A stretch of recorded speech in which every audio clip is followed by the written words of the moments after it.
Hello అందరూ ఎలా ఉన్నారు? బాగున్నారా? ఈరోజు రెసిపీ అయితే వంకాయ, మామిడికాయ, చిర్రాకు పుల్లగూర చాలా బాగుందండి. ఇంట్లో వెజిటేబుల్స్ ఇవే ఉంటే ఒకసారి ట్రై చేద్దాం అన్ని కలిపి పుల్లగూర చేస్తున్నాను.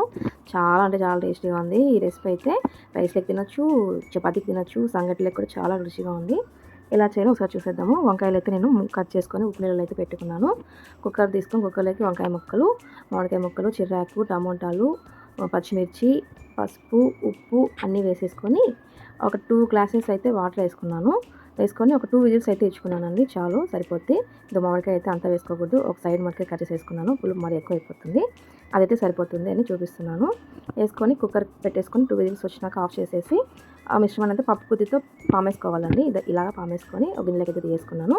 మళ్ళీ అదే కుక్కర్ అయితే కడుక్కొని మనం దాంట్లో పోపు పెట్టుకుంటాం అనమాట. ఆ కుక్కర్లో అయితే ఆయిల్ వేసుకొని ఆయిల్ బాగా కాగాక పోపు దినుసులు అన్నీ వేసుకున్నానండి. ఆవాల, జీలకర్ర, పచ్చిమిరపప్పు అన్నీ వేసుకొని కొంచెం చిటపట అన్నాక తెల్లగడ్డ పచ్చగా కొట్టిన తెల్లగడ్డ, ఎండుమిర్చి, కరివేపాకు, కొత్తిమీర అయితే వేసేసుకొని బాగా వేయించేసుకొని కట్ చేసి పెట్టుకున్న ఉల్లిపాయ ముక్కలు కూడా వేసి వేయించేసుకున్న తర్వాత ఈ పుల్లగూర మిశ్రమం అంతా వేసేసి ఒక 2 మినిట్స్ అయితే ఉడికించుకున్నాను. చాలా అంటే చాలా రుచిగా ఉంటుందండి. ఒక్కసారి ట్రై చేసి చూడండి మీరు కూడా. ఎలా ఉందో తెలుస్తుంది మీకు కూడా. నా రెసిపీ నచ్చితే ప్లీజ్ లైక్ చేసి సబ్స్క్రైబ్ చేసుకోండి.